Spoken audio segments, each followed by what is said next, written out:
Now, if you can take advantage of some sort of a barbell squat, you are gonna save yourself not only a lot of money, but reap a lot of practical benefits, especially if you own a home gym. Not just in the sheer number of equipment that really is not necessary with this stuff, and not to mention there's so many variations of the barbell squat, we'd be here all day talking about it, but also the benefits, of course, in the lower body, strength, hypertrophy, and mobility and flexibility, of which I'll be talking about all those things specifically here in this video. I don't wanna make this too long because it certainly could be, but I'm just gonna give you some off-the-cuff tips, tricks, some general thoughts, and also some new tools I'll share with you guys in the video that will help you, hopefully in some way, really capitalize and maximizing what I think is one of, if not the best foundational movement patterns that humans could do.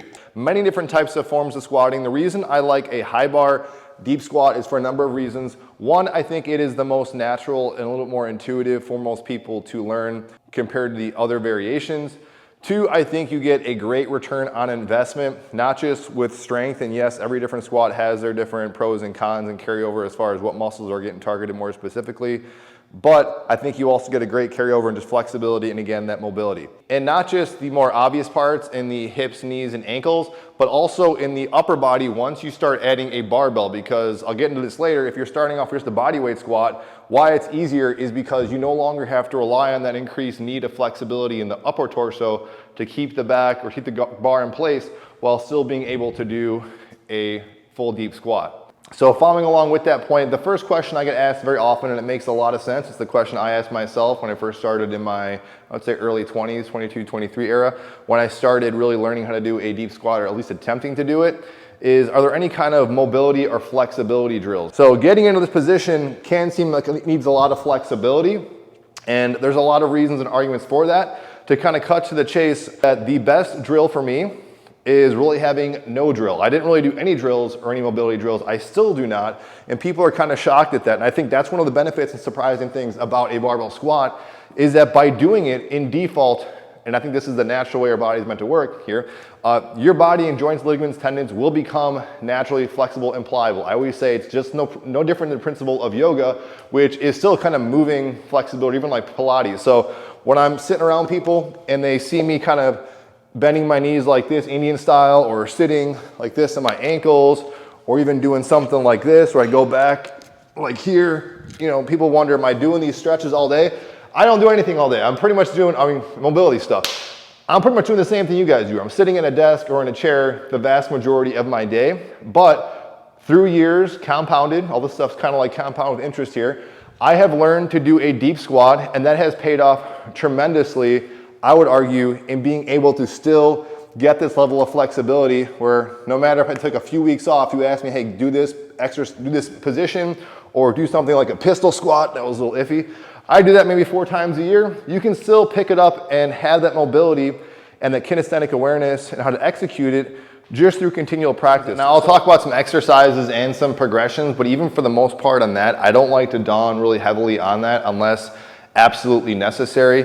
First thing I would say, always start with, especially if you're used to using heavy weights or handling heavy weights, is to drop all that stuff, drop your ego, and just start down at the base level, which is, can you do a basic body weight squat? Fairly easy, pain-free, where it doesn't feel like you're really trying to balance yourself, you don't feel off-centered, and of course there's no pain. For me, again, not medical advice here, for me, again, is some pain going to be a little expected, or I should say discomfort, maybe there at least initially? Yes, I mean, pain is one thing, but discomfort and getting your body used to the exercise is another thing. But once your body kind of adapts to it, at least for me personally again, it seems to kind of pretty much go away. If you can't do that, my opinion, have no business putting a barbell over your back at that point. First thing is, do not overthink stuff, because that's going to throw off your squat. If you get a lot of input coming into your brain, this goes with any sport or application, you're going to overthink things and it's going to look really choppy and messy and weird. And I learned that the hard way too myself with all that mobility, hocus pocus, corrective exercise stuff. Some of it's legit, but some of it's a little too crazy and more harm than good, in my opinion. But what I do is just turn the feet out a little bit. And then as you go down, really important thing is, if I just didn't think about it, your knees would kind of cave in here. Turn the feet out. This allows you to open up your hip. Keep the heels flat. Don't over cue it so you're going to fall backwards, but make sure your feet are always kind of flat. We could be here all day talking about all the things to think about, but I want to keep it simple for right now. Keep the turn the feet out a little bit, just about, you know, that much, so not totally straight, but out a little bit. And then driving your knees outward, not so much where your foot is coming off the ground internally, but just drive it out a little bit. Then just think I'm trying to sink right down my chest is straight up. There are a lot of people, especially if we're talking about low bar, forward hinging type of form, where this is kind of different, where your chest might be kind of more down and then coming up this way. For this one though, this is why I think it's more natural. And again, all those benefits we talked about, immobility of the legs, hips, ankles, and knees, just start sinking down vertically just like this. Once you can do this comfortably, you could do this just as the exercise, focusing on just doing that. This is the goal, and not to get too long-winded because this could easily be that is gonna be the starting point. As soon as this starts to get comfortable, for me, best case scenario, of course, there's things you can work up into.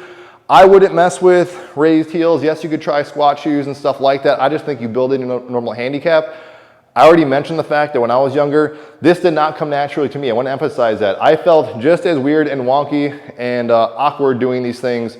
And that was in my 20s, so now in my 40s, it should feel even worse. So the excuse of like, well, you just get older and you can't do it, it is definitely that use it or lose it phenomenon. And I'm just saying, encouraging, at least for me, again, no medical advice, that if you start slow, don't rush it, take your time with it, things could possibly happen.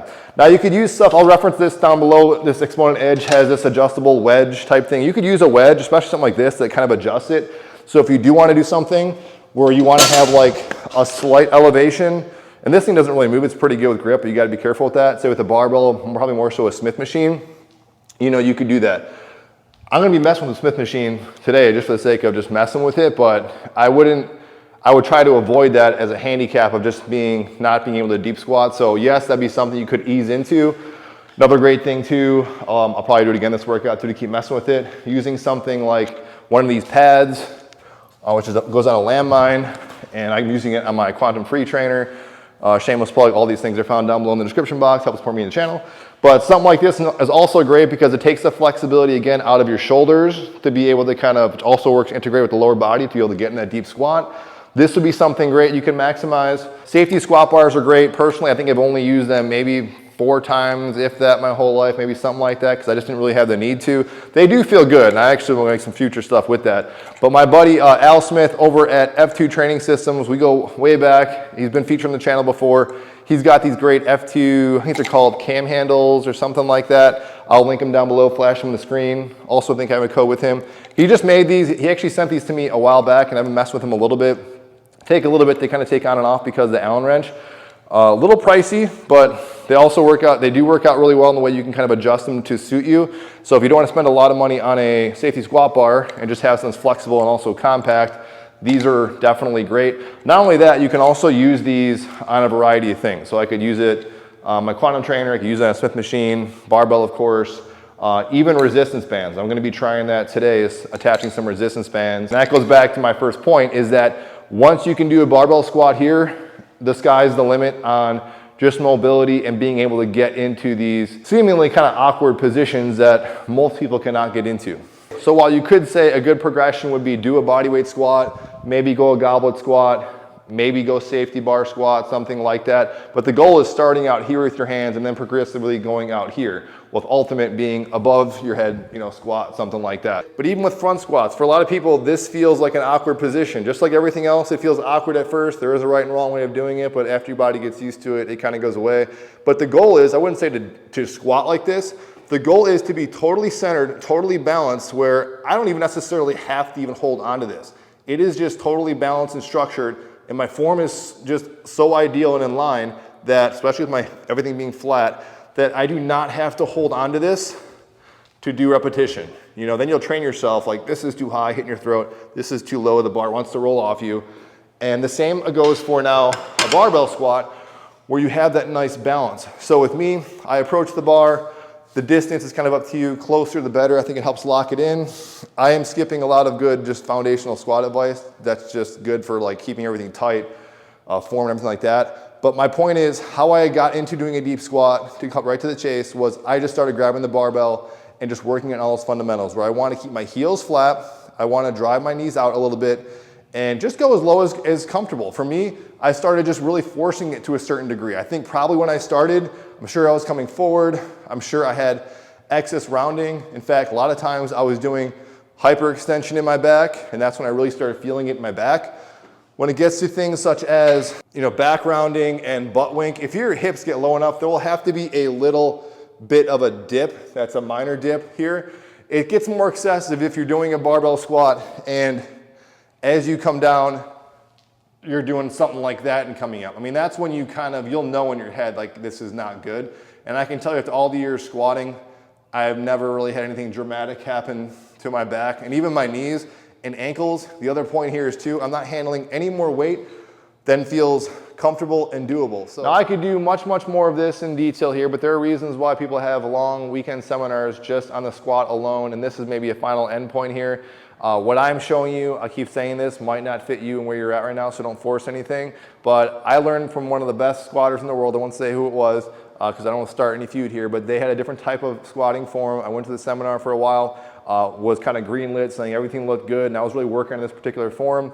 All that to say, internally, I was feeling a lot of pain, and I kind of told them that, and their answer to me was, don't worry about it. It's just the weight you're lifting, which could have been. Also doing a lot of judo and martial arts, jiu-jitsu, grappling, on top of all that, maybe didn't help as well. All that to say, I was listening to the ideal perfect advice from a well-respected coach, and internally it was not feeling good, and I was ignoring that from the inside. So my best thing to all of you guys, regardless how you take this, it's something to work up to. I think there's a lot of benefits. I personally think even with just no weight, there's a lot of benefits from just learning how to deep squat like this. If that's the very least low barometer there, I think you can get a lot of great benefits from it. Don't force anything. Overall takeaway though, aside from that, would be I'm not doing any special mobility, flexibility drills. How I'm learning how to do a deep squat is literally as simple as getting under a bar. If I need a handicap, I'll take advantage of it. But if it's just I want to work on the movement and the mechanics of a barbell squat, nothing fixes that than getting under the mechanics of the barbell and just literally slowly getting into that position. But there's a reason why this exercise in particular, people literally hire me just to work with them on learning to do a barbell squat. So it takes a little time depending where you're at in the state in life, but I think it's something that's worth pursuing. Any questions, comments, feedback, let me know. Everything featured in this video will be down below in the description box, and I'll see you guys on the next one.